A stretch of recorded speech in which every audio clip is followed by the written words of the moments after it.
realitzem des de P3 fins a quart d'ESO estan molt vinculats a la projecció internacional del projecte educatiu que tenim a l'escola.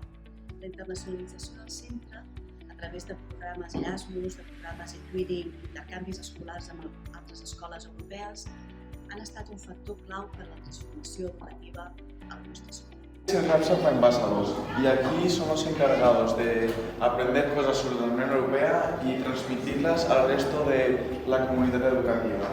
Luego también son los encargados de recibir a los países del proyecto Erasmus y de enseñarle un poco la escuela y los proyectos que hacen.